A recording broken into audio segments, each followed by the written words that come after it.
ఇప్పుడు మీరు అడుగుతారా నేను స్టార్ట్ చేయమా చెప్పేసి ఎస్. సో ఇక్కడ మెయిన్గా 2 పాయింట్స్. ఆ రోజున జగన్ గారు జైల్లోంచి బయటకు వచ్చినట్టు నేను దాసరి కిరణ్ కుమార్ లోకేష్ అనబడే ఒక జైల్లోంచి బయటకు వచ్చాం అని విడుదలయ్యి ఈ గ్రాండ్ సక్సెస్ ఎక్స్ట్రాడినరీ రెస్పాన్స్ వస్తుంది అన్ని చోట్ల మీరు ఉంటారు. So I think on that occasion we called for this success meet. So yeah, ఏదో ప్రాంప్ట్ చేయండి ఏదైనా అడిగితే దాని మీద. ఇన్ని స్ట్రగుల్స్ మధ్యలో ఇన్ని వారియర్స్ లాగా వచ్చారు కదా, ఎట్లా ఫేస్ చేసి వచ్చారనేది మీ మాటలో కానీ దాసరికరణ గారి మాటలో కానీ. మా దగ్గర వ్యూహాలన్నీ లేవు, ఎందుకంటే మేము డైరెక్ట్గా మాకున్న కాన్స్టిట్యూషనల్ రైట్ని మేము సినిమా తీసాం.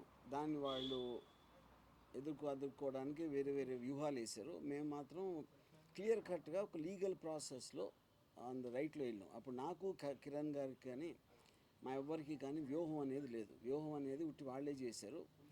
వాళ్ళు తీసుకున్న వ్యూహంలో అంటే వాళ్ళ గోతిలో వాళ్ళే పడ్డారు. ఎందుకంటే ఇది ఈ టైంకి రావటం అనేది మాకు చాలా అడ్వాంటేజ్ అయిందని నాది కిరణ్ ఫీలింగ్. బికాజ్ అది దీనికి మాత్రం కంప్లీట్ క్రెడిట్ నేను అంతకుముందే చెప్పినట్టు ద గ్రేట్ లోకేష్ గారికి ఇస్తున్నాను.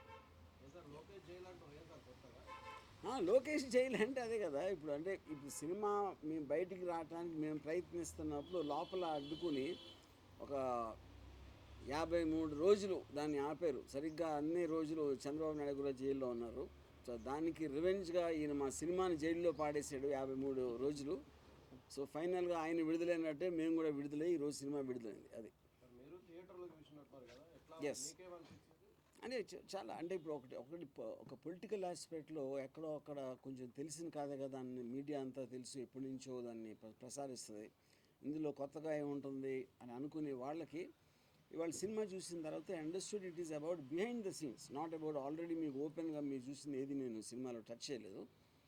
నాకు ఎక్కడో ఒక చిన్న ఒక డౌట్ ఉండేది, ఇది అర్థమవుతుందా ఇలాగా చేస్తే అది అని.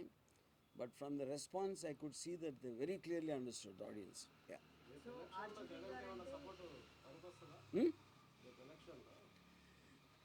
ఇప్పుడు ఎలక్షన్లో అనేది ఇప్పుడు ఈ సినిమాలో మీరు ఇప్పుడు వాళ్ళ పబ్లిక్ రివ్యూస్లో చూసినా ఏది చూసినా సరే చాలా క్లియర్ కట్గా they are getting affected with the film. చాలా మట్టుకు 90% ఆఫ్ ద పీపుల్ నిజాలు ఉన్నదన్నట్టు చూపించారు, నాకు తెలియని అన్నీ చెప్పారు. అంటే they took it for granted. అదే నా ఉద్దేశం కూడా. నేను ఎప్పుడు చెప్పేది నిజం అనేది నమ్మబుల్గా ఉండదు. నమ్మబుల్గా ఎప్పుడు ఉంటుంది చూసినప్పుడు ఆ రేషనాలిటీ మీకు తెలిసిన దానికి కనెక్ట్ అయిందా లేదా అనేది చూస్తారు.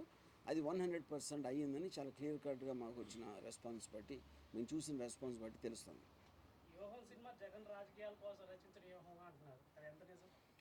ఇప్పుడు నేను ఇప్పుడే చెప్పాను కదా, ఇప్పుడు ఇదేమీ నాకు కొత్తగా తెలియదు. నాకు కొత్తగా తెలిసింది మీకు చూపిస్తే మీరు నమ్మాలని లేదు. ఆడియన్స్ నమ్మబుల్గా ఉన్నప్పుడే కదా అది సక్సెస్ అయినట్టు. నేను చెప్పేది లేకపోతే ఎవరో చెప్పింది కాదు కదా. యా. జగన్ హీరోగా చెప్తున్నారు కానీ ఇది యాక్చువల్లీ